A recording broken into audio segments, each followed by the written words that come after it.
In your time, I imagine you think of communication as something external, words spoken aloud, messages typed on screens, gestures made with hands.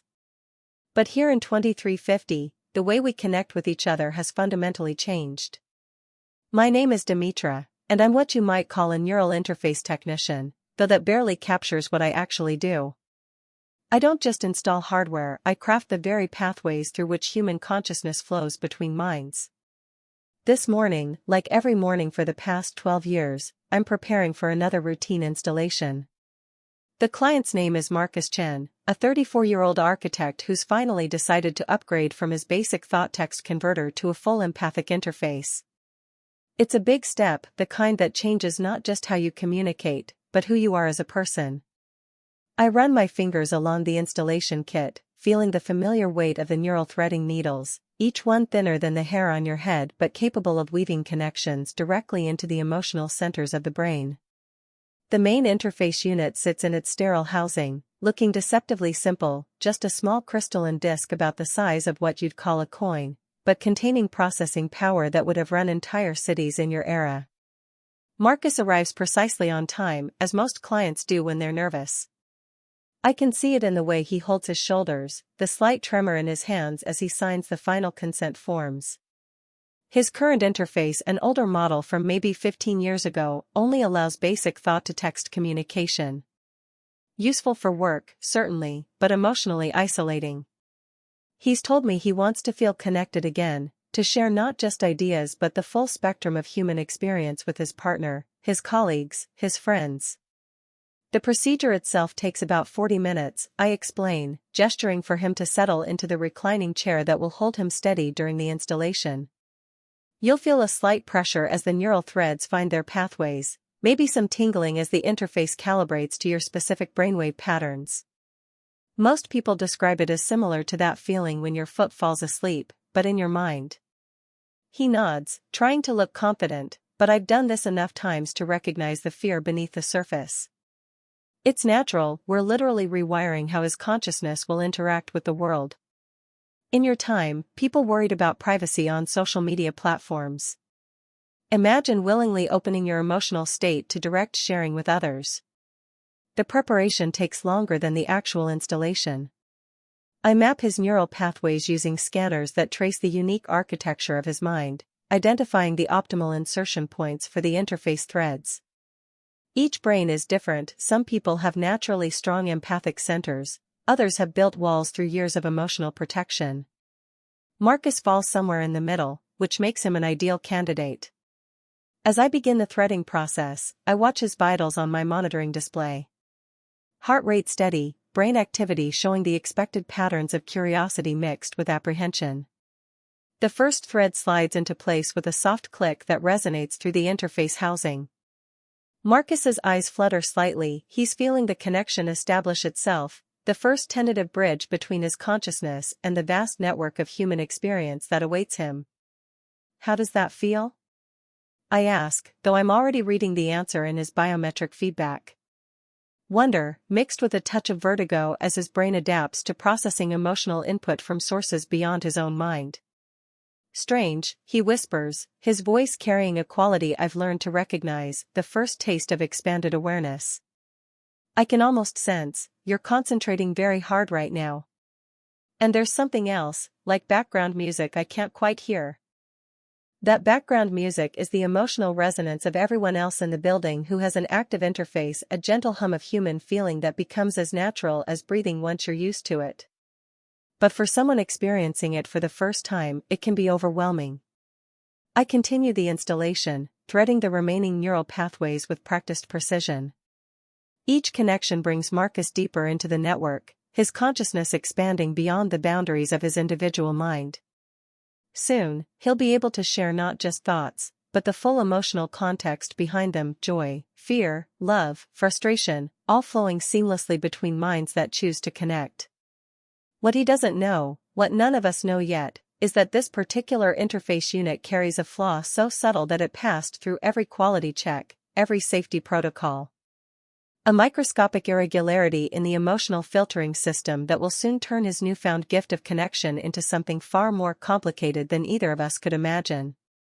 6 weeks later, Marcus returns for his follow-up session, and I can immediately sense something's different about his neural signature. Where there should be the steady, controlled flow of a properly functioning interface, I'm picking up irregular spikes, emotional surges that seem to pulse with their own rhythm, disconnected from his conscious thoughts. How have you been adapting to the interface? I ask, settling into my chair across from him. The consultation room feels smaller today, somehow more intimate than usual. I attribute this to the natural deepening of connection that occurs between technician and client after the initial installation period. Marcus shifts uncomfortably, his hands fidgeting with the sleeve of his shirt. It's been intense, he admits. Sometimes I feel like I'm drowning in other people's emotions. Yesterday, I was walking through the market district and suddenly felt this overwhelming sadness that wasn't mine. It took me 20 minutes to figure out it was coming from the woman selling fruit at the corner stall. I nod, making notes on my tablet, but as I do, something unexpected happens. A wave of Marcus's anxiety washes over me, not through the usual professional monitoring channels, but directly, intimately, as if his nervous system has somehow bypassed all the standard barriers and connected straight to mine. The sensation is so sudden and intense that I nearly drop my stylus. That's normal for the adjustment period, I manage to say, though my voice sounds strained even to my own ears. The emotional filtering system needs time to calibrate to your specific neural patterns. But even as I speak these reassuring words, I can feel something else bleeding through Marcus's attraction to me, raw and unfiltered. It hits me like a physical force, making my cheeks burn with embarrassment. This shouldn't be possible. The interface protocols have multiple safeguards specifically designed to prevent this kind of emotional leakage between technician and client. Marcus suddenly goes rigid, his eyes widening with horror. Oh God, he whispers. You felt that, didn't you? I didn't mean. I wasn't trying to. The mortification radiating from him is so intense that it mingles with my own professional panic, creating a feedback loop of shared embarrassment that makes it impossible to maintain the clinical distance my training demands. I can feel his thoughts now, fragmented but clear, his admiration for my competence, his appreciation for the way I explained the procedure during our first meeting, and underneath it all, a longing he's been trying to suppress for weeks. Marcus, please try to calm down, I say, though my own heart is racing. This is clearly a malfunction in your interface. We need to run a diagnostic immediately. But as I reach for my scanner, our eyes meet, and suddenly I'm flooded with more than just his emotions. I'm experiencing his memories of our first session, but from his perspective. I see myself through his eyes, professional and confident, explaining the neural pathways with passionate precision. I feel his initial nervousness transform into fascination, not just with the technology, but with me. The intimacy of it is staggering.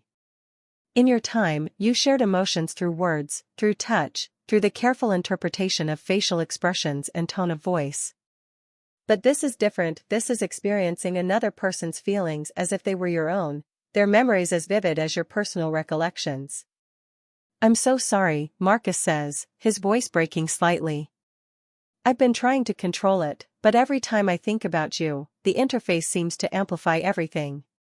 It's like having my thoughts broadcast without permission. I force myself to stand, to create physical distance between us, but the emotional connection remains strong. Through the malfunctioning interface, I can sense his genuine distress, his fear that he's violated my privacy, his worry that I'll think less of him professionally. But I can also feel something else, a curiosity about what I might be feeling in return, a hope that perhaps this unwanted intimacy might reveal something mutual. The realization that my own emotions are likely bleeding through to him in the same way makes my stomach drop. If he can sense my feelings as clearly as I can sense his, then he knows about the flutter of attraction I felt during our first meeting, the way I found myself thinking about him more than professionally appropriate in the weeks that followed. We need to disconnect your interface immediately, I say, my training finally overriding the emotional chaos. This level of uncontrolled leakage could be dangerous. But as I move toward the emergency shutdown controls, Marcus reaches out, not quite touching me but close enough that I can feel the warmth of his hand near my arm. Wait, he says softly. Before you cut the connection, Is this really so terrible? When will two people ever have the chance to understand each other this completely again? His question hangs in the air between us, and I feel my resolve wavering. Through the damaged interface, I can sense the vulnerability behind his words, not manipulation, but genuine wonder at this unprecedented intimacy. For a moment, I allow myself to consider what he's asking.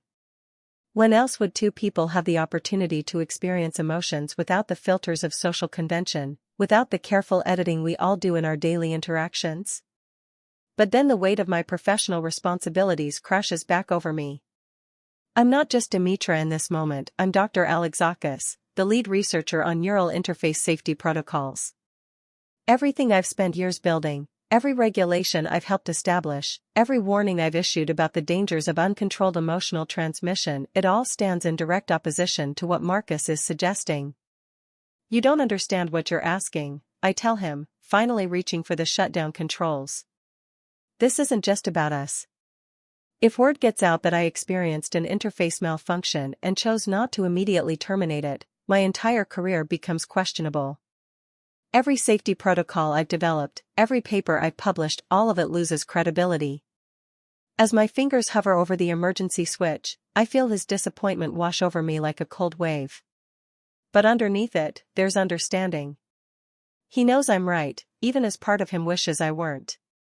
The interface is still bleeding our emotions back and forth, and I can sense his respect for my decision even as he mourns what we're about to lose.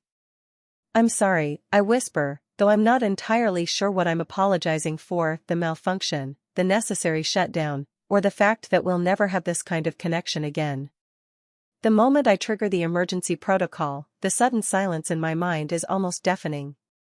Without the constant flow of Marcus's emotions, I feel strangely hollow, like I've lost a sense I didn't know I possessed. The room seems dimmer somehow, more ordinary. Marcus blinks rapidly, clearly experiencing the same disorienting adjustment to mental solitude. We stand there for several seconds, two people who moments ago shared the most intimate connection possible, now feeling like strangers. The professional distance I've worked so hard to maintain suddenly feels less like protection and more like a prison. The interface will need a complete diagnostic, I say, falling back on technical language because the personal territory feels too dangerous now. I'll have to file a full incident report. Marcus nods, running a hand through his hair. Will you mention everything that happened? It's a loaded question. The official report should include all relevant details about the malfunction's effects. But some of what we experienced, the personal revelations, the emotional intimacy, feels too private to reduce to clinical documentation.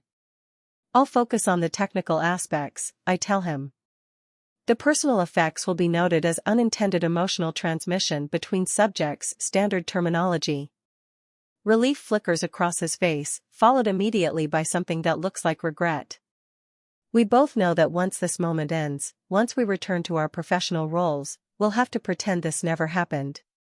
The knowledge we now carry about each other's feelings will become a secret we can never acknowledge. As I begin powering down the remaining equipment, I catch myself wondering if this is how people in your time felt when they had to say goodbye after sharing something profound, that strange mixture of gratitude and loss, connection and isolation. At least in your era, you could choose to stay in touch, to build on moments of understanding. For us, the ethical boundaries are much clearer, and much more final. The silence that follows feels heavier than any words we could speak. Marcus and I move around the lab, methodically shutting down systems, but there's a careful choreography to our movements now. We're both acutely aware of not getting too close, not letting our hands brush as we reach for the same control panel. The intimacy forced upon us by the malfunction has left us hypersensitive to even the smallest physical proximities. You know, I say, watching the neural interface pods retract into their housing units, in your time, people had to learn to trust each other the hard way.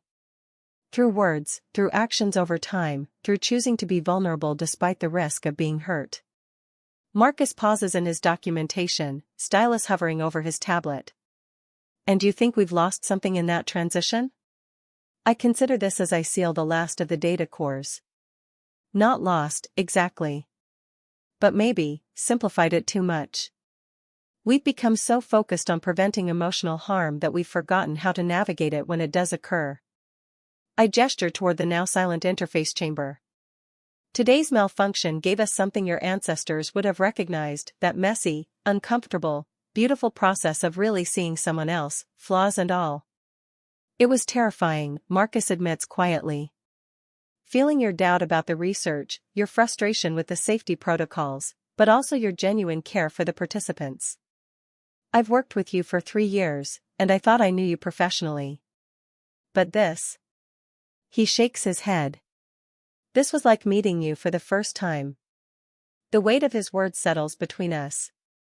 In your era, this might have been the beginning of a deeper friendship, or perhaps something more. But we exist in a time where such connections, born from professional circumstances, must be carefully contained.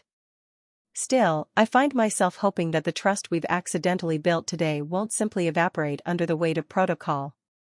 The really fascinating part, I continue, moving toward the lab's main console, is that the malfunction didn't just transmit our surface thoughts. It somehow accessed the emotional substrates, the feelings we weren't even fully conscious of ourselves. I pull up the preliminary data analysis, the screen painting our faces in soft blue light. Look at these neural pathway activations. The interface was drawing from regions we don't typically access during standard communication protocols. Marcus joins me at the console, maintaining that careful distance we've established. The empathy centers were hyperactive throughout the entire episode. And these patterns here. He points to a cluster of data points. These suggest the interface was creating something like a temporary emotional synchronization between our neural networks. Which explains why we could feel each other's emotions so directly, rather than just understanding them intellectually. I scroll through more data, my excitement about the scientific implications temporarily overriding the personal awkwardness. Marcus, this could revolutionize how we understand consciousness itself. If we could control this effect, eliminate the invasive aspects while preserving the empathetic connection, we could create true emotional understanding between people, he finishes, his voice carrying a note of wonder. Not just communication, but genuine empathy. The kind your ancestors had to work so hard to achieve. For a moment, we both stare at the data, imagining the possibilities. Then reality reasserts itself, and I remember the fear I felt when my private thoughts were exposed, the violation of having my emotional barriers stripped away without consent. But the trust component remains crucial, I add, my tone becoming more serious. What we experience today only worked because we fundamentally respect each other. If this technology fell into the wrong hands, or was used without proper consent protocols, it could be devastating, Marcus agrees. The potential for emotional manipulation, for psychological harm, we'd need safeguards we haven't even imagined yet. I save the data and begin the shutdown sequence for the main console. Perhaps that's the real lesson here. Your ancestors built trust slowly, carefully, through choice and mutual respect. We've tried to engineer trust through technology, but maybe some things can't be automated. Maybe the human element, the choice to be vulnerable, to risk being hurt, is what makes trust meaningful. As the lab systems power down around us, I find myself thinking about the future of neural communication technology. The malfunction today was accidental, uncontrolled, invasive, but it also gave us a glimpse of what might be possible with the right approach. Imagine interfaces that could facilitate deep empathy while still preserving personal boundaries. Technology that could help people understand each other without violating their privacy. Communication systems that enhanced human connection rather than replacing it.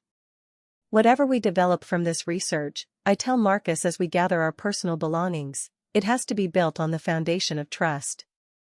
Real trust, the kind that can't be programmed or mandated. The kind that people in your time understood intuitively. He nods, slinging his bag over his shoulder. And maybe that's not such a bad thing.